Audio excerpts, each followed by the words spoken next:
Hi friends, welcome back to Garden and Grub and welcome to my kitchen. Today we're going to do a potato processing day. These potatoes were on sale at my local grocery store. This particular bag, 10-pound bag, in the winter can go from anywhere between $6.50 to $7.50 in the wintertime. That's really expensive. Now with this economy, we need to be able to save as much money as we can. So go out and get yourself some potatoes. They are on sale in the fall. Just keep an eye out for your local grocery store. I want to show you how you can save money and be a little bit more frugal by preparing and processing your own foods. This is so easy. Anybody can do this, and you'll have food for the winter and save yourself a little bit of this. Today, we're going to make cubed potatoes and French fries that we're going to save for the winter. You could do this in potato wedges or hash browns too, depending on what you like. So let's get started.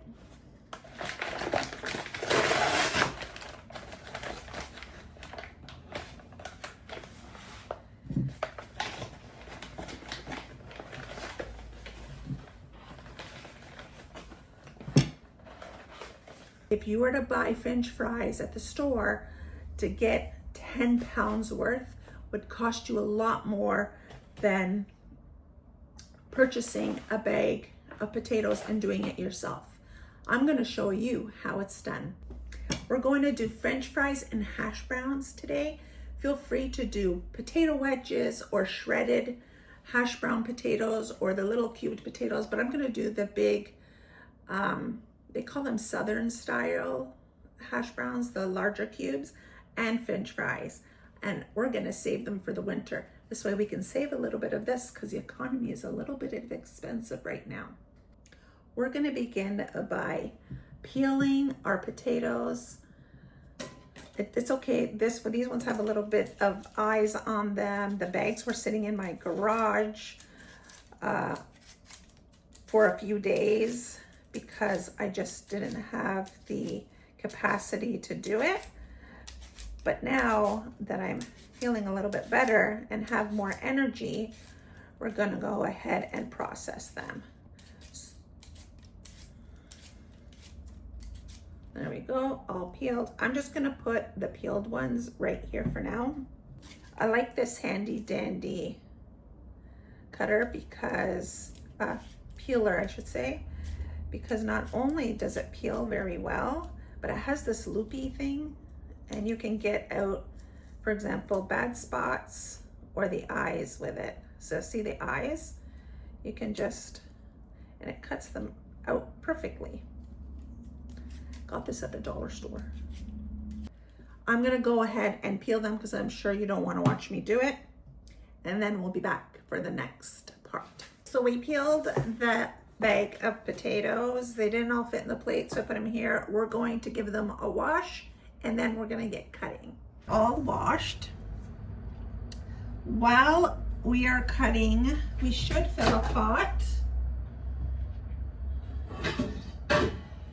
of water to put on the stove to boil.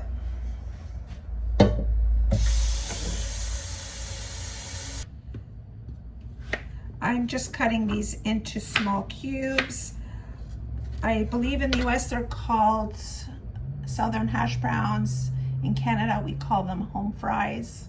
They're larger than those little tiny ones. Just a bit larger, not that much.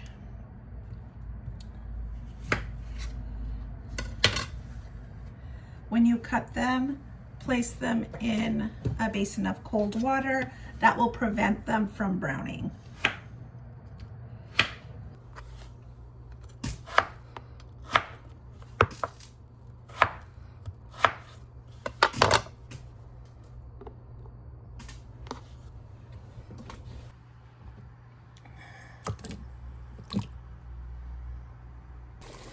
Once your water comes up to a boil, you're gonna come and grab your potatoes that you put in the water, and you're gonna put them in the pot.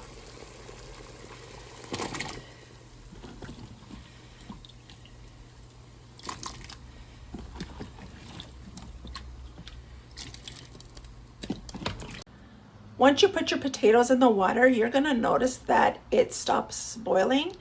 We're gonna time it once the water starts to boil again, so just keep an eye on it. The cube potatoes and French fries, you're gonna want to boil for 6 minutes, 6 to 7 minutes. And if you're doing the tiny little square hash browns or the shredded potatoes, you'll do that for about 5 minutes, 4 to 5 minutes, or until you can tell that they're ready when you put a fork or knife or toothpick in it and it's cooked, but it's not soft. Like you can pierce it, but it still is a bit firm. You just want the centers not to be raw. Now the potatoes are finished cooking. We are going to fish them out. They are cooked, but they are not soft. They are firm.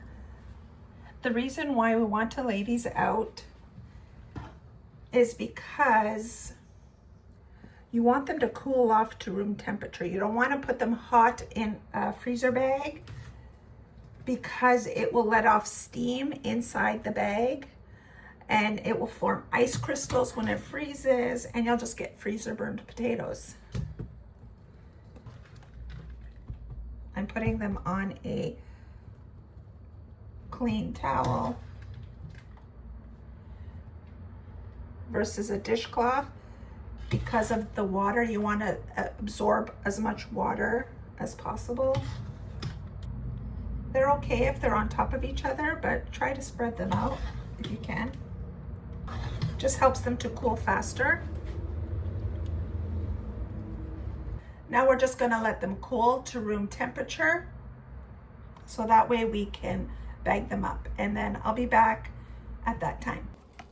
For French fries, I'm just going to use a French fry cutter, but by all means, you can just cut them directly with a knife. You don't need a fancy French fry cutter. I've just had this for years and years. The process is exactly the same for the French fries as it is for the home fries. I was washing dishes and I thought, oh, I forgot to show you what they're supposed to look like. So this is one of the potatoes that's cool, but it's firm. But it is cooked. It is cooked inside. It's like just cooked. So that's perfect. Perfect. So now we're gonna bag them because they're cool enough to touch. Okay. So now we're just going to bag these up. They're nice and cool to the touch. Handy dandy freezer bag.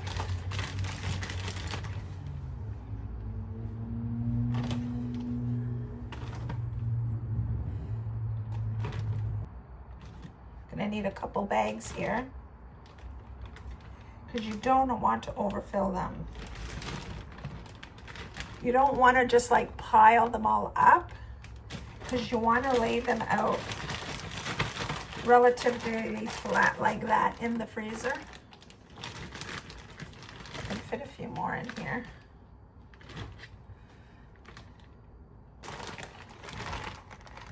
Let out some of this air.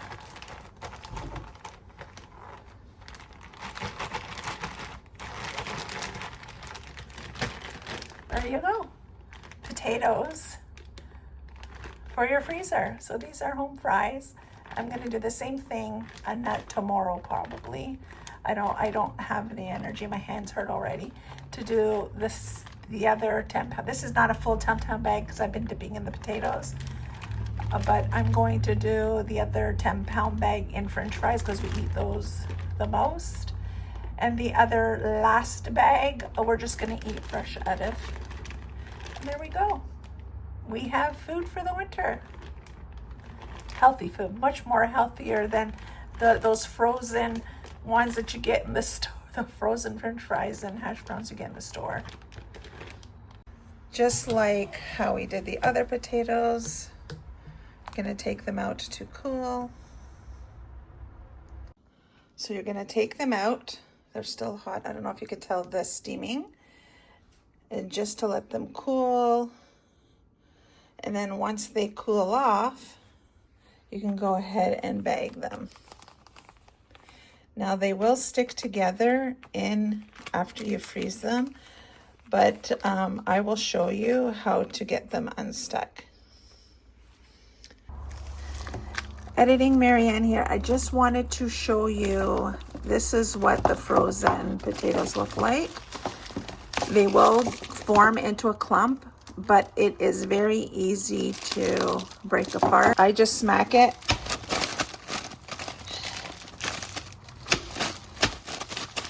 And they'll come apart.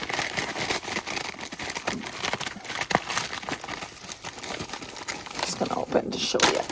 See? They'll just come apart.